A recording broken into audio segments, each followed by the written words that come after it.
कई खौफनाक हवेलियों के किस्से अब तक आपने सुने होंगे, मगर ऐसी कोई हवेली नहीं थी जहाँ कोई रहता हो। इसलिए दास्तान कितनी सच है और कितनी झूठ, ये शक हमेशा बना रहता था। मगर आज जिस हवेली की कहानी हम आपको बता रहे हैं, वहाँ एक परिवार रहता है और साथ में रहती है रम्या, जिसे मरे 200 साल का वक्त गुजर चुका है। अगर वक्त के पन्नों का हिसाब लिया जाए तो दास्तां करीब 200 साल पुरानी है। उत्तर प्रदेश में एटा के पास एक हवेली है। वीरान नहीं, बकायदा आबाद है, एक परिवार के लोगों से, मगर तबाह है एक रूह से। जी हाँ, इस हवेली में जिंदगी और मौत साथ साथ रहते हैं। अगर हादसों के मद्देनज़र फैसला लिया जाए तो यहाँ मौत जिंदगी पर बहुत भारी पड़ी है। एक रम्या अब तक कई लोगों की जान ले चुकी है। वो रम्या एक साथ तवायफ थी, जिसका कभी जलवा हुआ करता था, मगर दो भाइयों ने उस पर अपना दांव ठोक दिया। नाच देखने के दौरान झगड़ा हुआ, फिर झगड़ा शुरू हुआ, और फिर इस झगड़े में जो हुआ उसकी निशानी थी एक मौत। वो रम्या झगड़े में बेमौत मारी गई। ये किस्सा है 200 साल पहले का, लेकिन आज भी वो उस हवेली में दिखती है, नाच गाने घुंघरुओं की आवाज़ के साथ। हवेली में लोग रहते हैं, मगर खौफ के बीच। कई असहनीय मौत हो चुकी है। कहानी की शुरुआत होती है एक दिन से। उस दिन सूरज को आखिरी सलाम पेश कर रहा था। शाम घिर आई थी, तभी एटा के चमकरी गांव की इस हवेली में अचानक एक चीख गूंजती है। आवाज़ किसी लड़की की है। कहती है, मुझे हवेली से मत निकालो, ये मेरा घर है, वरना मैं तुम सबको बर्बाद कर दूंगी। कोई कुछ समझे इससे पहले एक और चीख गूंजती है, मगर इस बार चीख में मौत की तकलीफ भी घुली हुई है। पानी पानी कर्राहने की आवाज़ के साथ कोई लड़की पानी मांगती है।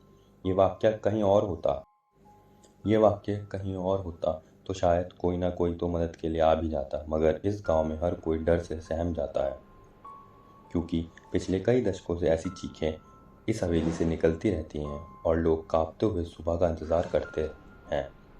इस हवेली के मालिक सत्येंद्र तोमर कहते हैं कि यहाँ पहले सब ठीक था, लेकिन धीरे धीरे ये दिक्कत बढ़ती ही गई। यहाँ घुंघरुओं की आवाज़ सुनाई देती थी, नाचने की आवाज़ यहाँ घुंघरुओं की आवाज़ सुनाई देती थी, नाचने की आवाज़ें।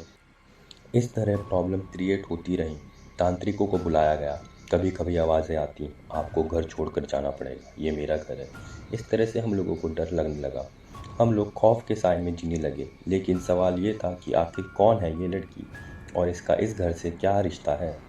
क्यों दिन ढलते ही इस हवेली के पास से होकर गुजरने वाले रास्तों पर कब्रिस्तान जैसा सन्नाटा पसर जाता है, और एक अजीब अनमनी से लड़की इस हवेली में भटकती दिखाई देती है। कभी झरोके से झांकती, हवेली की छत से टकटकी लगाए दूर किसी मुसाफिर का इंतजार करती, जिसने उसे गौर से देखा है। बताते हैं कि उसकी नज़रें बर्छी की तरह कलेजे को चीरती सी लगती है, मगर कभी इन्हीं नज़रों के दीवाने थे लोग। वो जहाँ खड़ी होती थी उसी के आसपास खड़े होकर लोग उसका दीदार करना चाहते थे। इस हवेली के आसपास रहने वाले बुजुर्ग बताते हैं कि इस हवेली में से एक खूबसूरत सी लड़की निकलती थी, जिसे वो जब पकड़ने की कोशिश करते वो बिल्ली बन जाती थी। आज इस कोठी में ज़िंदगी और मौत दोनों का बसेरा है। दूसरी हवेलियों की तरह ये खाली नहीं है। यहाँ गुजरे दौर की तवायफ रम्या की रूह भी रहती है, और इस कोठी के मालकिन भी।